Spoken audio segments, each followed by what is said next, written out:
Hey, want to hear a depressing thing? Absolutely. They can't see our names in the Zoom recordings. Why? I don't know. You're the one with Zoom. I've literally never worked it by myself. Yeah, they can't see I guess I never noticed that on the playbacks. Because I was uploading and editing one, and I was like, my name is not on there. So then we just need to tell everybody your name each time. Yes, what is my name? I know Guac is extra. Is her name today? She has also been Bumblebee Tuna. I've been Bumblebee Tuna. I know Guac is extra. Melancholy Mallory. Mm-hmm. Cujo. And Cujo. And Debbie Downer. No, I was gonna put Debbie Downer, but you said Melancholy Mallory, and that was I thought you were Debbie Downer first. Because I feel like it said Debbie Downer has joined your Zoom room. And I was like, what? Oh, I thought it was Cujo and then we came back, and then you were Melancholy Mallory. Oh, look at me. I swear. You have a better memory than me, so I agree with it. I co-sign it. Anyways. Guys, it's episode 35. It is. You don't even have to ask me. I was prepared because we are recording this one after we recorded 36 because we were spacing 36. So now this is 35. We are strategically planning when we drop episodes based on what they're about. Boom. Doesn't it feel kind of weird to be so far ahead of the game? I was looking at the calendar of when episodes are releasing. I'm like, damn, we are on top of it. We are on our shit. And you know what? You might get one dropped. You might get a surprise one. Surprise. Yeah. Let me just sprinkle one in there. Maybe. Now that I said it, we have to. So sorry, shot us in the butt. Oopsies. I do that sometimes. I say shit and I'm like, now you got to fucking own up to it. What was the other thing that I just fucking said? I was listening back to one of our things. And so was I. Shit. What did I say I was going to do? One, I have. Uh-oh. You paused.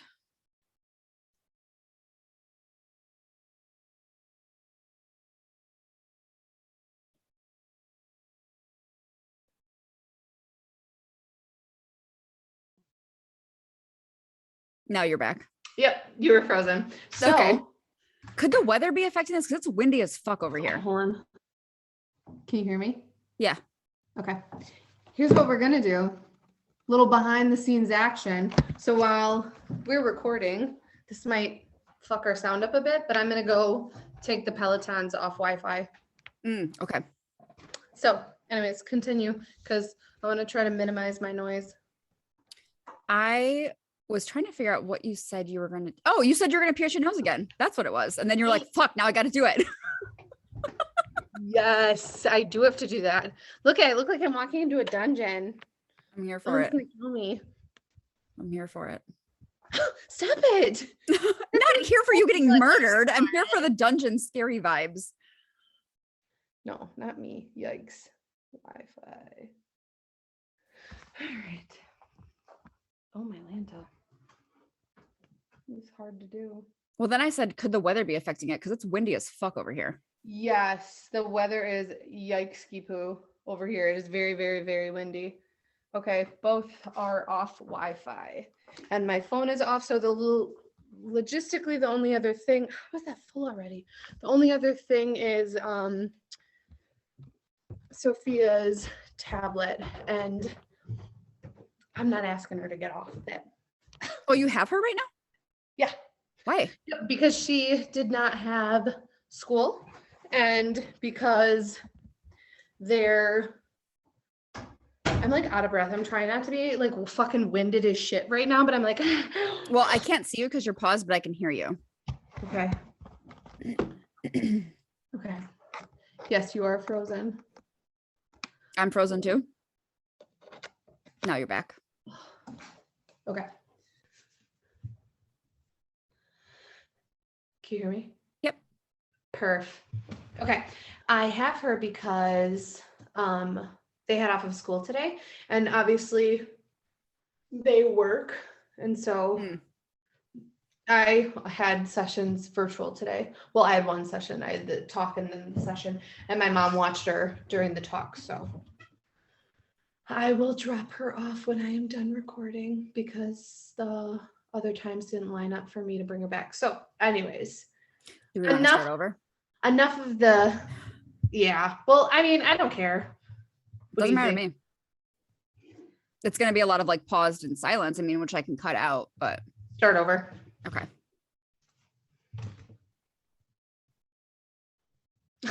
So let me know.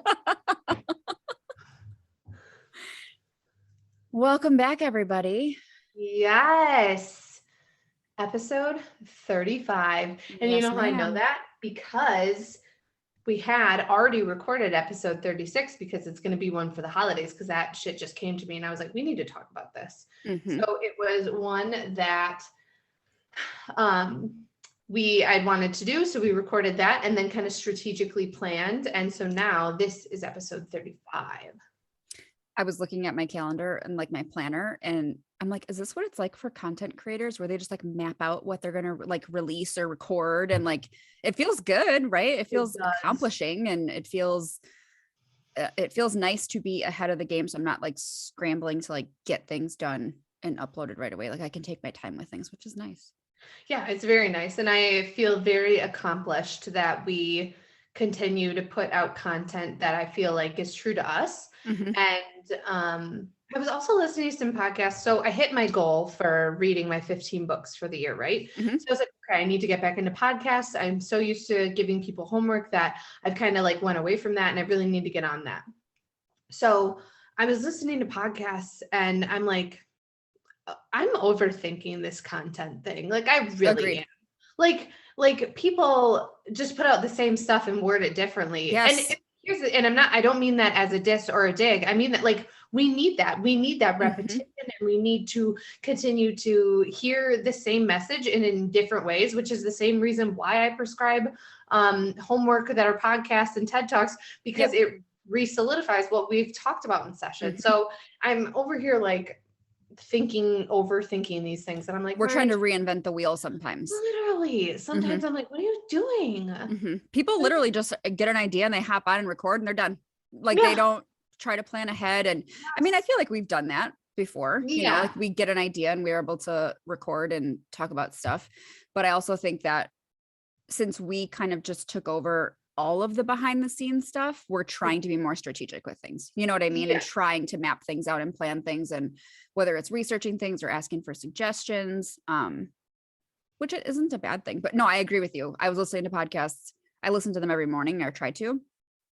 And I feel like a lot of them are repetitive. Yeah. Yes. It's the same message, just spit out in a different way. And here's the thing. I think sometimes, look at me. I said I wasn't going to say I think in the last couple ones, and here I am. I'm like, I think.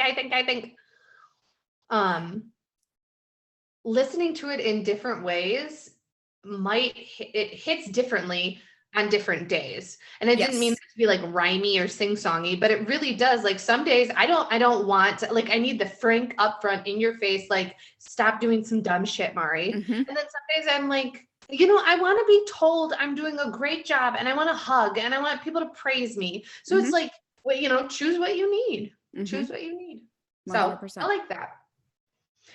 So today we're talking about shame. Talking about a big one. It is a big one. And I, like, you and I were just talking too throughout the week of like, why did we wait to record this one? We think that we have to have like all this knowledge and like do all this research when it's like, we have so talked about shame before. And we did a whole ass masterclass on it. Yes. Yep. And then inadvertently brought it up in so many other podcasts, if not all of the other episodes that we've done. So yeah, I was like, let's just dive into this shit because it's been on our list for a long time. Let's get this shit going. So do you know what? Do you want to know why I was nervous to talk about it? Why? Because I didn't want to get emotional. Oh, you tried not to get emotional on the last one. I know. We got off and you were like, oh, I almost got emotional. I was like, bitch, cry. Shit. No, I don't know that I'm ready for that. Oh my gosh, I will bawl all over this. I mean, podcast. I feel like it's inevitable. I feel like it's going to happen. Yes, because I realistically think this is us doing therapy with each other. When people are like, therapists need therapists. Yeah, I know I have one. She's my best friend. And I sit here and talk about all my shit with her. And she holds me the fuck accountable. And she knows when I'm not in having that day where I just need her to be like, that's tough, Mari. I'm sorry. You're okay. Yep. Same. Like, yes. What do you think is going to make you emotional about it? I don't know, because I was thinking, I was like, okay, am I going to ask Mara any questions? Are we just going to talk and see what happens? But then I was like, okay, if she asks me, what do I hold shame about? Or do I hold shame about stuff? Like, I feel like there's a lot of things. So many. And I thought about that question too. And I was like, oh my gosh, if she asked me one specific thing, what the fuck am I going to think about? And I got it immediately because I'll start it. Okay. Let's jump in. Are we swimming in the swampland of the soul as Brene? The shame sea. I'm swimming in the shame sea. Samesies.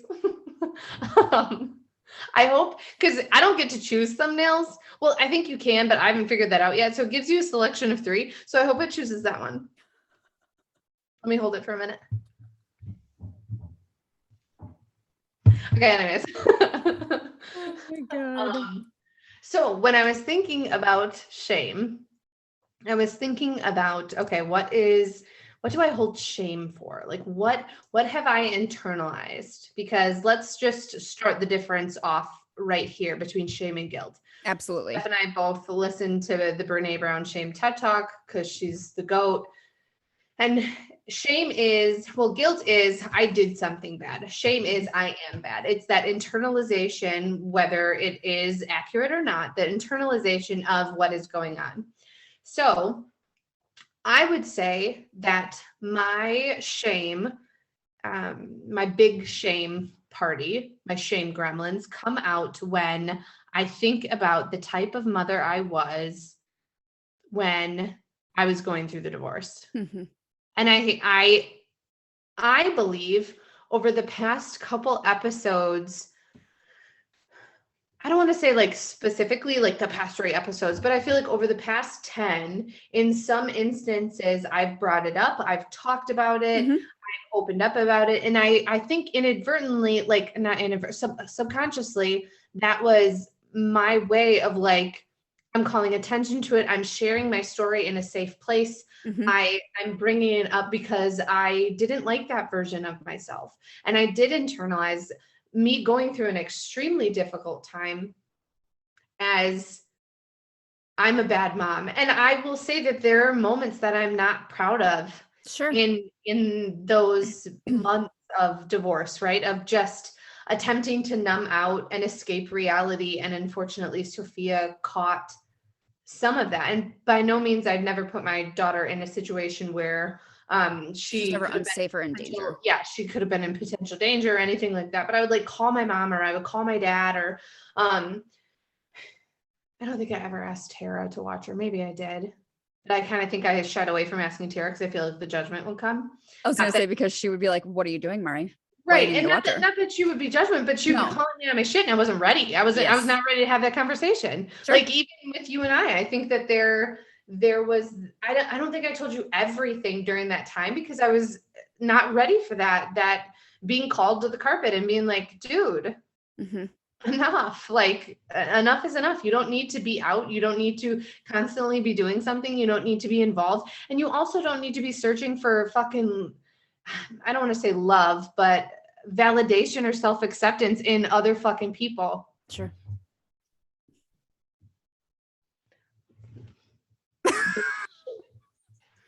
Take your stupid ass home. So I really think that was not, I know that is what I carry shame about, and I still do. And I still feel that I am attempting to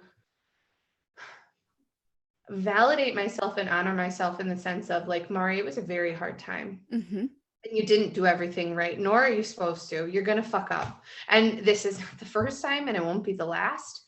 The importance behind calling attention to it, Mari, is that so we don't keep repeating the same mistakes. The same way you set those intentions of, if I am to get into another relationship again, after I got divorced, I set intentions for myself. I'm never going to be in a relationship where I feel the need to go through somebody's phone. If I am feeling like I need to go through somebody's phone, here's the thing. Either I'm insta-fucking-cure and I need to work that shit the fuck out, which means I do not and have no business being in a relationship, and or we don't have open communication and there's a problem here. It's not the relationship for me. I'm also not going to quiet myself or make myself small. And then there was other ones, but it's the same thing going forward now. You can acknowledge that you didn't show up how you wanted to as a mom. Now you need to have non-negotiables going forward. And I think that is something that I have done. So I waitress or bartend sometimes at a family restaurant that I've been there since I was 13. And I love the absolute shit out of those people. And I love working there. And it's home. It's easy. I am supported 110%. I am allowed to be me there. I just cannot and will not bend my boundaries anymore. When it is a night with Sophia, it is a night with Sophia, and I will not pick up shift. Because I used to, like, guys, my work ethic, chef's kiss. I am a workaholic, and not in the sense of like, the only reason I overexert myself in work is if I need to be able to afford things. It's not because I feel like I have to owe somebody something or do that. I just like to work. I like to show up and I find value in that. But I can shut it off when I go home. I can turn things down, right? One of those moments was like, I need to set this boundary of that when I have Sophia, I'm not picking up. And I can empathize that they need someone to cover, and I can know that struggle is there and can hold space for the emotions that they probably feel, like trying to fill these spots and how frustrating that is. But I also know that I have a due diligence or duty to be there for my daughter. Like, enough is enough. She's been put on the back burner enough. So it is what it is. Does that make sense? The other thing I would like to say about guilt and shame, and this is what I tell people a lot, is that guilt can be a catalyst for change, right? I did something that I need to rectify or make better, whereas shame is just a detriment. Like, nothing productive comes from shame. Yes. The other thing I was going to ask you is, do you feel that your shame related to feeling like you weren't a great mom back then was all internal, or do you feel like you were shamed by other people? Shamed by my ex-husband. Yeah. But not anybody in my family. No. My mom and my dad and my sister are all very supportive of me, and they love me. And when I avoid those moments with them, it's because I know that they're going to hand me truth and I'm not ready for it. Sure. But sometimes not sometimes. I feel like it's almost unfair to say that I have felt shame from him or was shamed by him. I feel like 80%, I know that I was. However, I can't remember like specific examples. Sure. So that's kind of where it gets muddy. That's where I feel like I don't want to speak out of turn or out of pocket, because again, by no means I'm sharing my story. And if you wanted a better role in my story, then you should have behaved accordingly, right? That is what I attempt to tell myself when I tell my story or my perception of things. By all means, I do not ever want this to turn into a bash your ex's party. Like, that's absolutely not what it is. We're too old for that. Like, you're amen. Like, no, not 16. So again, I recognize my faults in why the marriage failed, and that I don't think that we were necessarily supposed to get married. I definitely know that there were moments though of, you could be doing more, you're not doing enough. And part of me feels like that was even before the divorce, like subliminal type things. Because I mean, after he left the house, after he was forced to leave the house, everything, all communication was cut off, besides phone. because obviously I have to communicate about our daughter. But other than that, everything was cut off. Everything. Even family, I blocked all his family members. Not that they ever did anything to me, not that they were ever awful to me, that they were nothing but welcoming, but like it had turned into that people were reporting my behavior back to him, or reporting like where I was or what I was doing or who I was with. And it's none of his business. We're not together. So I can surround myself with whoever the fuck I want. So ding, ding, ding, ding. Do you feel that there was ever a time in your life where you internalized shame from other people regarding anything, like in particular?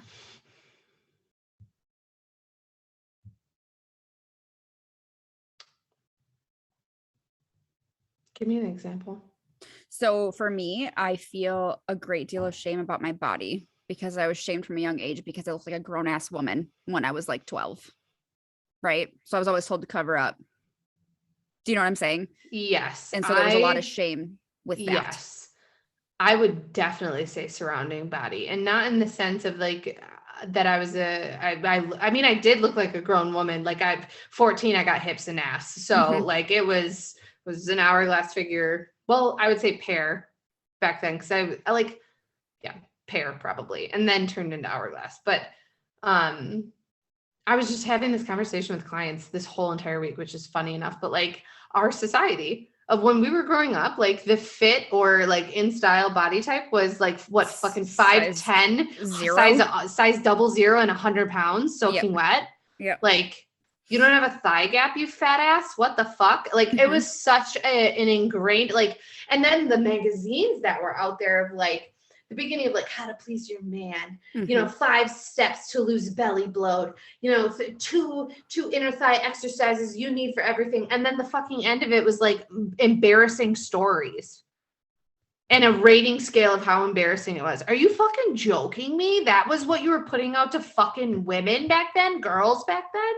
Do you remember the not tank that they're tops not that were like one, not sleeve, but like one shoulder tank tops? Yes. Okay, so I was 17 years old and I was visiting my best friend in Florida, and we were with her mom, and I was wearing one of those. Sure. Again, I've always had boobs. When I was 17, I had a pretty significant eating disorder, so they were like a C cup, which to me is tiny, right? It's like normal, but to me that's small. Right. I was wearing one of those, and a guy like catcalled me or fucking honked or something. And my best friend's mom response was, well, what do you expect when you're dressed like that? I was 17. Okay. Like, and I just felt so like, I just wanted to like crawl into my fucking skin and be like, okay, I'll just shrivel up and die now. Like, what? No, I'm so sorry for having a body that I had no choice in fucking how it was developed. No control in how it was developed. And next time I will wear a fucking cardigan. Yeah. Next time I'll wear a turtleneck with a sweatshirt over it and sweatpants.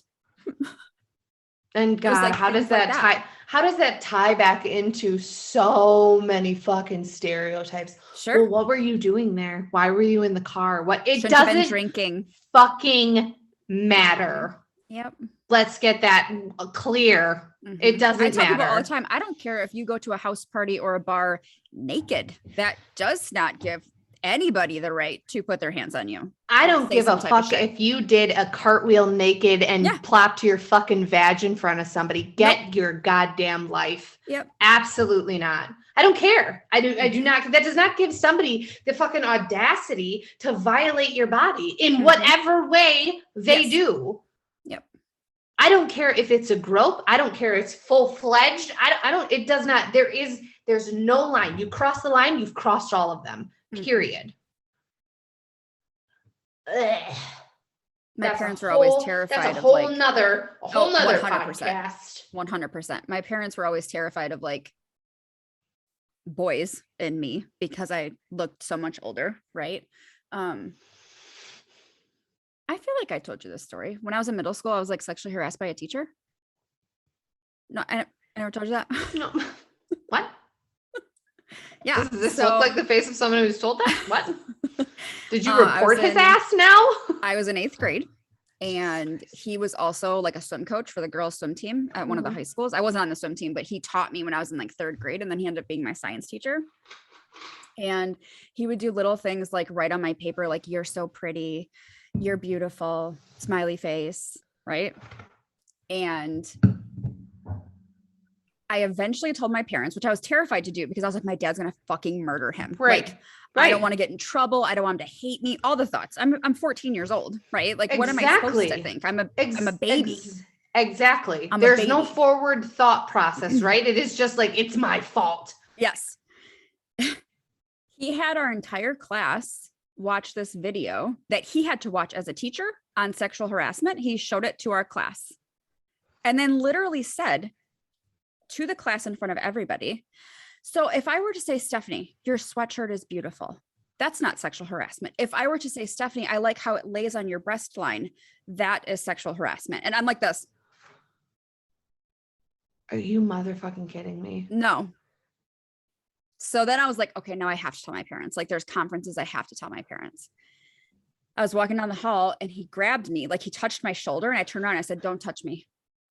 And then I got into class and he said, I want you to get on your knees and tell me you're sorry. I said, no, I won't. So then I told my parents and they went to conferences and my dad confronted him. He's like, Mr. Peroni, that's nothing like that has ever happened. I'm not sure what she's seeing or what she's thinking, but that's definitely not happening. And it was me and my best friend at the time. And she was getting the same, like, you're pretty messages. She never told her parents. After I told my dad, he wouldn't call on me. He wouldn't look at me. He wouldn't engage with me in class. Yeah. It was gross. It was fucking gross. And he was a teacher for a long time after that. I'm so sorry that happened to you, Stephanie. Yeah, it was gross. It was very gross. It was a grown-ass man taking advantage of a fucking child. Well, and you think about being younger. I always thought it was so cool when, like, the older boys liked you. And now I'm like, sure. You fucking perv. Ew. Yeah, you're fucking dirty. You sick gross. Bitch. You're gross. Okay, pedo. Like, what are you doing? But like 15-year-old me was like, oh my God, he's 18. He thinks I'm so pretty. Like, I know. He's an because adult. Here's the thing. All the fucking media and things that you were fed as a fucking little girl are geared towards getting people to like you, fitting in. If you're pretty, everybody's going to love you. Yeah. So there's a lot of body shame for lots of reasons, right? Like for looking like a grown woman when I was a kid, and then for not liking my body in general, or feeling like I had to hide my body for whatever reason, or like hiding sexual feelings or not talking about sexual feelings because there's shame attached to that, right? Like so many things. And I do feel like the world is getting to a place where it's less shameful. I guess it depends on your circle and who you surround yourself with, right? Like there's still going to be shame for some people, but I think I finally gotten to a place in my life where I'm like, yeah, no, I'm going to celebrate my body because I'm proud of where she's been and how she's gotten here and what she's done for me. You know, like I don't have to be ashamed of the way that I look. There's no reason to. Oh, absolutely. Absolutely. My body is so much more than what it fucking looks like to you or what you get sexual gratification from it. Yep. My body has supported me through every fucking hard day that I have had, every fucking moment that I've had to climb this hill, proverbial or literal. Sure. Every journey I have taken, my body has gotten me there. I am so much more than what the appearance of it looks like. I think I feel shame for hating myself for a very long time. Yeah. You know what I mean? No, absolutely. And like talking so shitty to myself for so long, or not doing things to appease other people or vice versa, like whatever. I mean, I think it's gotten better, but that's definitely something that I feel like I still hold on to. And there's probably shame associated with like how I've treated people or how I've handled situations if it wasn't the best. But over the past 2 years, I've tried really hard to like rectify those situations much sooner than I would have 10 years ago. Because 10 years ago, I just would have avoided it and not talked about it for a week and then acted like it didn't happen. Yeah. Because that's like what I was used to, right? Like now I can get to the point where I will apologize, right, for my behavior. I'll own what I did because that's how you make changes. So yeah. Is that Soph?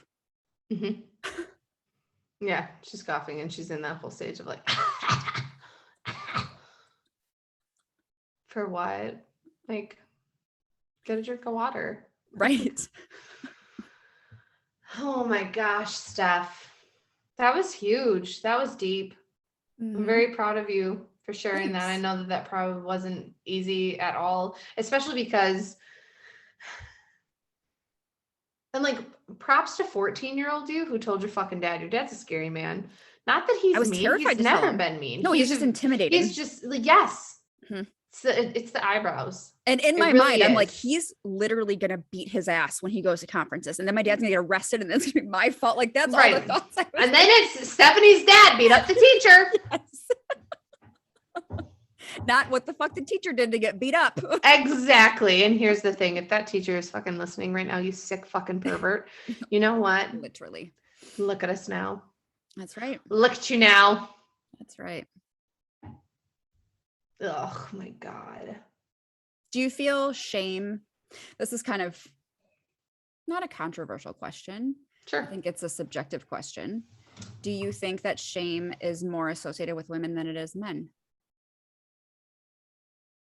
I think it's more widely talked about with women. I don't think men disclose their feelings. Mm-hmm. I think men, like, so I was going to say this when we were talking, but I think that we've prefaced this before. We speak obviously from cis female perspective, right? We are cis women living in this world and have those experiences. That is not to say that there haven't been experiences the same exact way, the same avenue, worse than what we have gone through.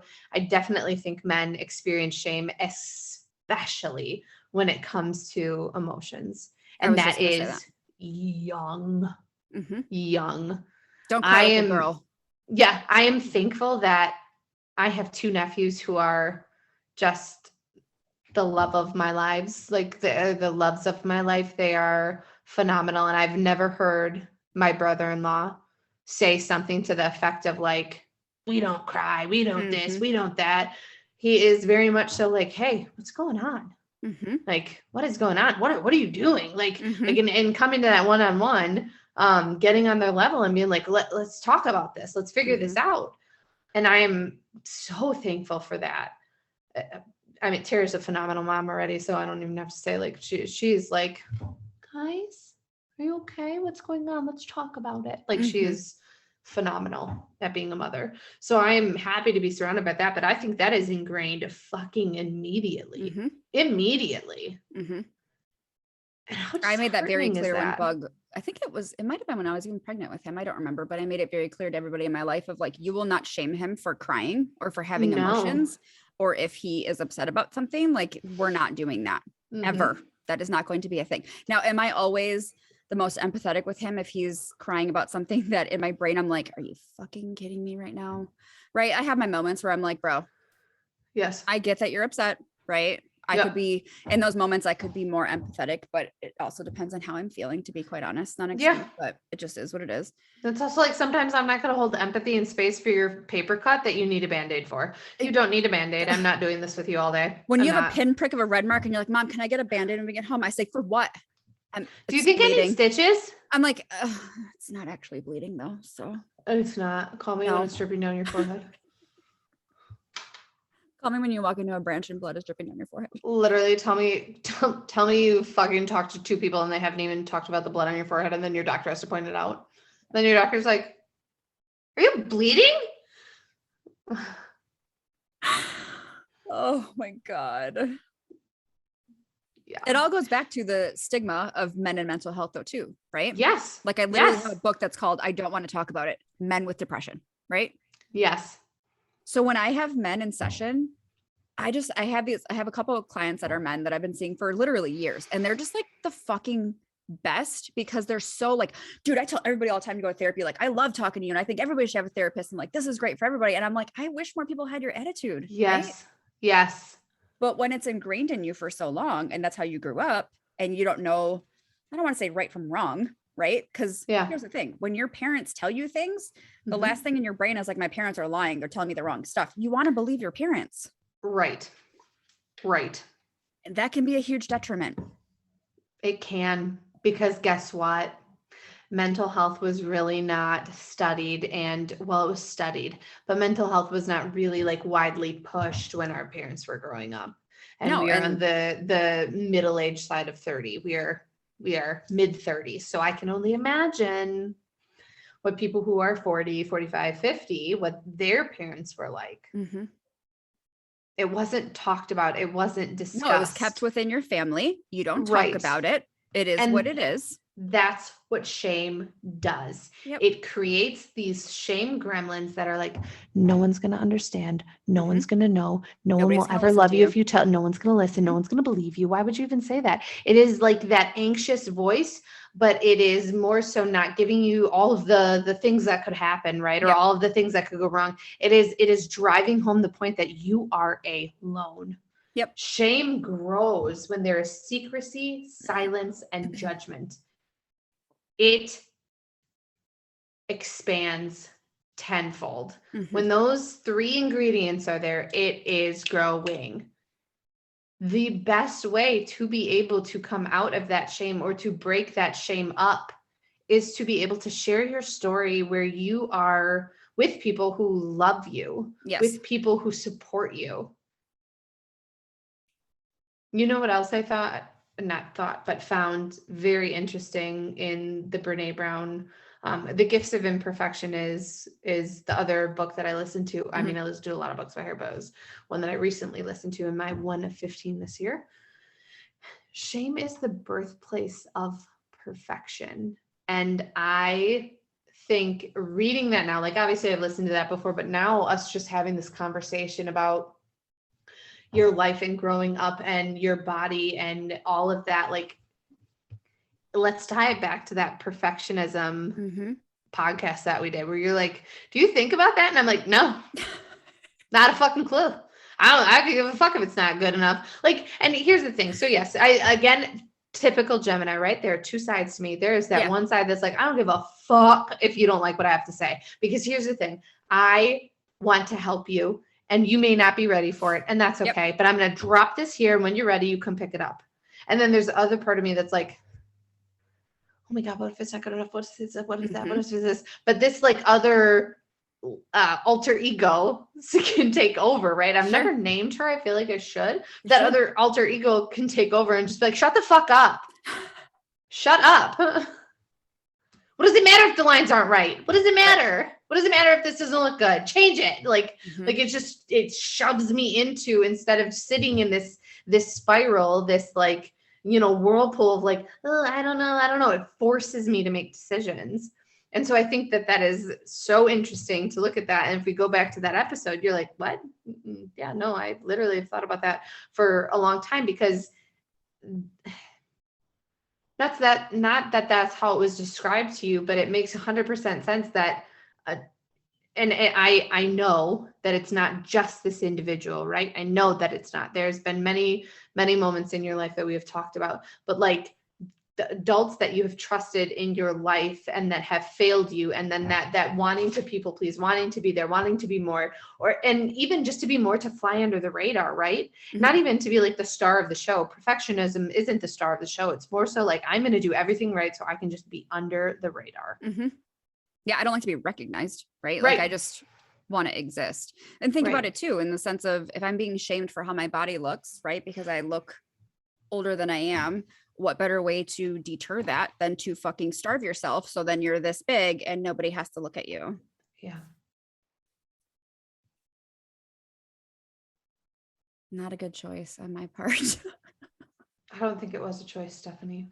No, I don't think that you woke up and you're like, it would be fun today just to stop eating.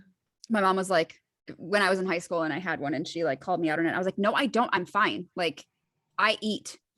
She was like, classic. You want to be skinny like your boyfriend. And I was like, what?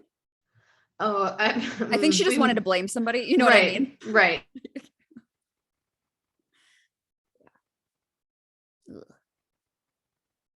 And you don't see it, right? Like when you're in it. Uh-oh. Oh, you're back. You're back. Okay. I was like, it's gonna fucking freeze. We're in the thick of it right now. This is such a good episode. Are you fucking kidding me? I was gonna get so fucking angry. I was like, this whole time, I was like, she's still moving. It's okay. Hopefully that's the thumbnail.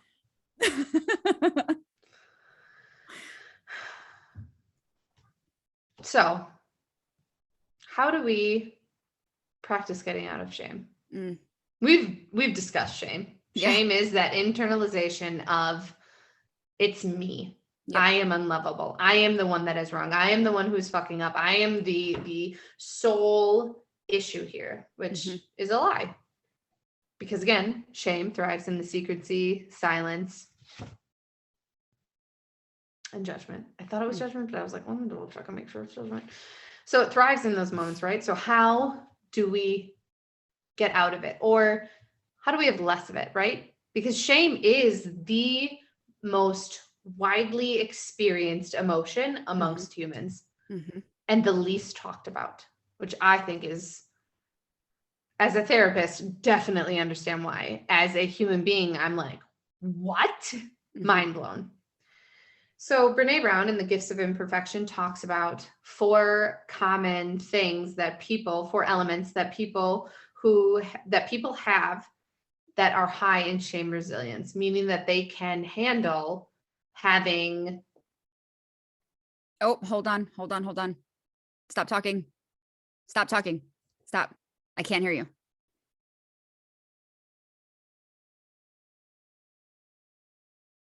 Nope. Wait, you're back. I know. I can hear you. I can hear you laughing. Anyways, so there's 4 elements. You know what? The wind is going to get us, but you know what? This is the universe being like, how bad do you really want to record shame? Yep. So I'm going to spit this shit out and then I'm fucking calling it a day on shame. 4 elements that people have for an increased shame resilience, meaning that they can handle, tolerate shame without armoring up and becoming defensive or leaving the conversation, right? So the first one, they understand shame and recognize the messages and expectations that trigger shame for them.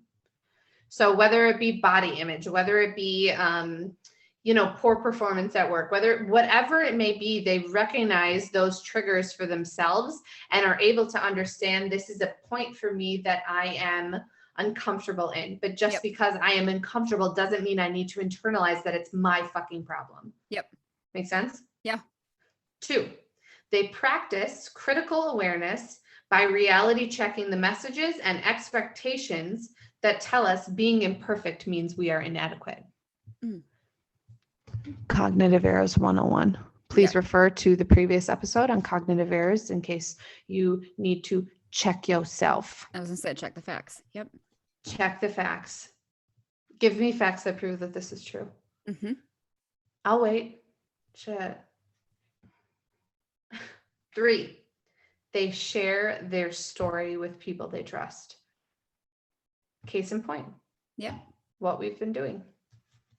Because I will tell you this, in the reflection of being a mom and how I was then versus how I am now, and having shared it on here, it seems smaller, right? Like it used to feel like this glaring issue of like, you can't take that back. You can't reverse that. You can't go back in time. But every time that I talk about it and call attention to it and forgive myself for not showing up in the way that I wanted to, it gets smaller. Does that make sense? Yeah, 100%. And 4. I was like, can you see my other hand, my finger? 4, my other hand. I have 3 hands. Surprise, shawty. Sorry, things pop into my head and I have to say them out loud. Otherwise they just keep playing. Okay, 4. They use verbiage of shame. They talk about what they're feeling and they ask for what they need. So they call attention to shame. They say, I am feeling shameful right now. I am internalizing this. This is a cognitive error. They call it out. They don't just pretend that it's not happening and allow that thought spiral to happen. Because it's going to go 0 to 100 real fucking fast. Quickly. Yeah. Yes. Quickly. So hopefully we have been able to lay out for you what shame is, We've discussed a little bit about people who are able to not operate in shame, or at least call attention to it, the resilience strategies they have. I think the most important thing that you need to know about shame, aside from it being an internalizing thought process, is that when you share your story with people you trust, that shame dies. Because you take your power back. Yes. You're no longer letting it consume you, right? And take over your soul. Basically, you're saying, no, I'm going to call attention to this because this is important and I want to work through this. Just like anything else. Recognizing triggers is like rule number 1 for anything that I teach anybody. Let's figure out what's setting you off so we can figure out how to deter that or cope with it in that moment.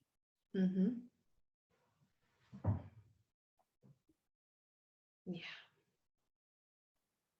So now I'm going to be nervous until this airs. Why? No, I won't. I'll be fine. I was like, this was beautiful. This was a beautiful moment of vulnerability. It was a beautiful moment for you to share your story and for you to get validation and recognition that it wasn't you. Like, that's not you. You were a child. I don't give a fuck if there's a teen in your age. You were a child and he was inappropriate to the max. Yes. And that's not your shit to pick up. Nope. We don't need to internalize, like, if I had dressed differently, if I had been differently, if I had worn something, like, you can't handle or help the body that you were given. You know what's so weird is I remember the outfit I was wearing when he made that comment about my sweater. It was a Winnie the Pooh sweater. Like, you're disgusting. Could you be any more gross? Tell me you're a fucking pedophile without telling me you're a pedophile. Could you be any more? I remember the outfit. Like, I can see myself sitting in the chair. Ugh. Yeah. Gross. The patriarchy runs deep with that one. Yuck. I dissent. RBG. Anyways, you can find us at Rewriting Her Story Podcast on Instagram and also on YouTube. You can find Steph at SpookyFitMom13. You can find me at BEA_XO11. Yeah.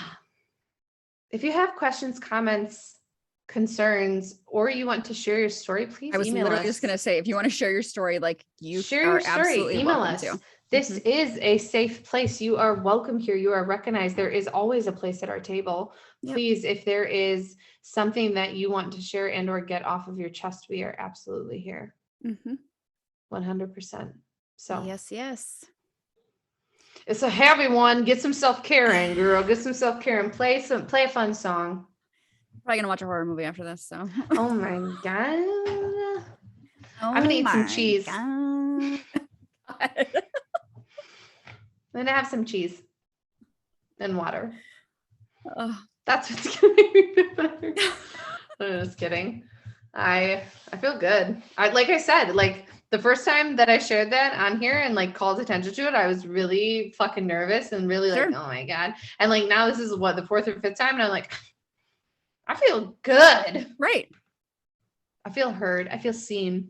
Good. And I don't mean that in a sarcastic way. I mean, I know. Absolutely in my whole heart. I feel seen. 100%. So we love you guys.